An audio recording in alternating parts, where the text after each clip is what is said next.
Okay, I'm gonna do something really stupid and just like talk plainly about something instead of making a big, goofy, silly, stupid, sarcastic thing.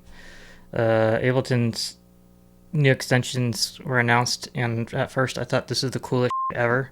Now I can do a bunch of shit that I used to use Reaper for, like stripping silence and batch renaming files and things. It would be great for like making sample packs without having to like do a bunch of stupid workarounds that still end up with a lot of manual work just to make a bunch of files.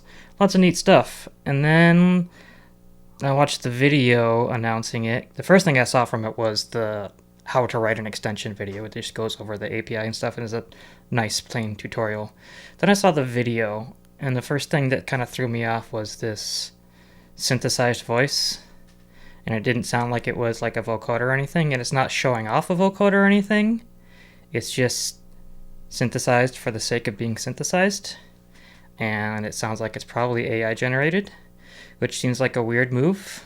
And then you watch the video, and after watching a couple of different demonstrations of really interesting and also just silly game extensions that someone has already written for it, it mentions this little bit. It's an open JavaScript toolkit, so if you've worked with web technologies, you're already halfway there. If not, you can borrow from existing code, use other tools to fill the gaps, and get from rough concept to working extension pretty fast. Yeah, the first time I saw that, I didn't quite pick up what they were implying. Other people did pretty quickly. They're suggesting you use AI. That's what the use something else to fill in the gaps are, and that's why they've got a little sparkly thing here. They're just showing you using a fake code generator here, which, like, this isn't Ableton putting an AI directly in the product for you to use to generate ideas and bypass the creative process.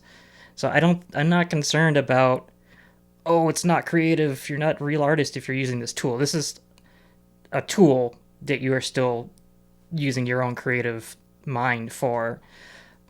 But they didn't need to say this. It's implied. It's JavaScript, and they have a big API documentation. Of course you can give it to an AI code generator, but they're going out of their way to say it. And that's what concerns me with the direction that Ableton is going, because that is a deliberate cultural choice that they are making, that's the people who they are catering to.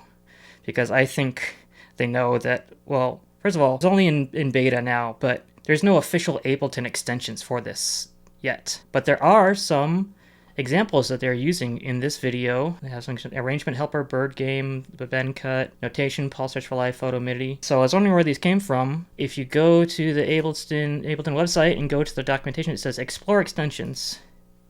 And that takes you to a Discord, and that already kind of rubbed me the wrong way a little bit because Discord is confusing. I am famously very confused by Discord, even though I use it daily. But I joined it, and I go to where they have the gallery, which is the list of extensions already made, and the first one, sorted chronologically here from the bottom going up, they're all by this person who has a little Ableton employee icon by their name. Okay, they're an employee, because I only saw them listed as an Ableton certified instructor. I don't know if that how they categorize employees. But bird game you see here, chord progression helper, chord voicings, Doom, the bird, yeah. So these are a lot of the things that they're using in that demo video.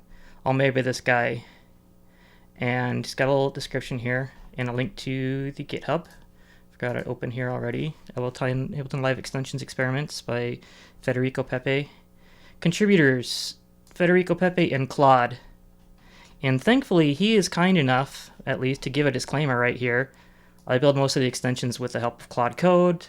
If you're not okay with that, that's okay. Like, good on him for doing that, at least.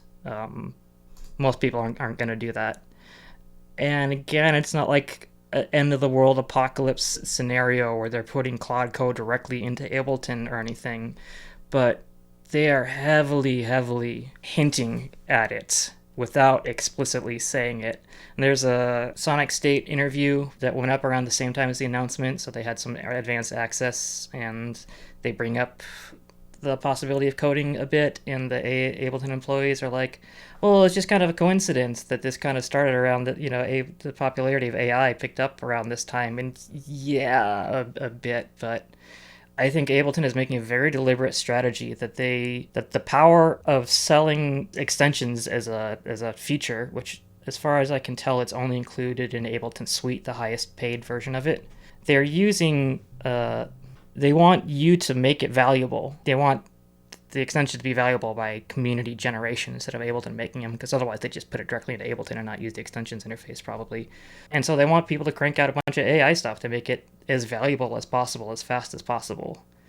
And I'm concerned about that a little bit. It feels like a little bit of they know they'd have immediate pushback if they just went full in and put full blown AI directly into Ableton to generate tracks for you and stuff.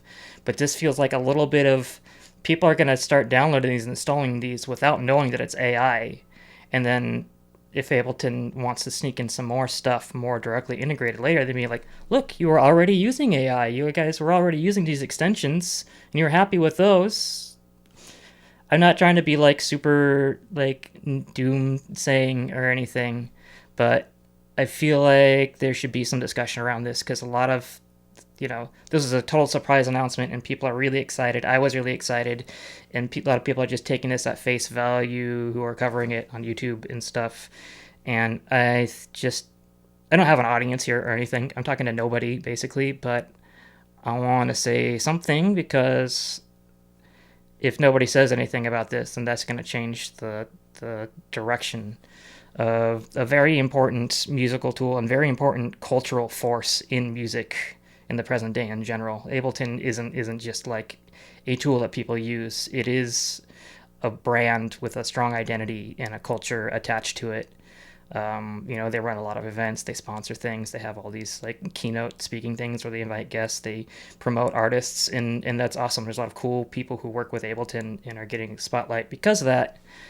But yeah, I don't want that to all just get screwed over because people aren't paying attention or speaking up or anything. So that's it. That's a long ramble to nobody. I don't do this kind of shit. I just want to make goofy music and fuck around and make bad noises that no one wants to listen to, but I'm just physically and spiritually exhausted. So there's my piece, I guess.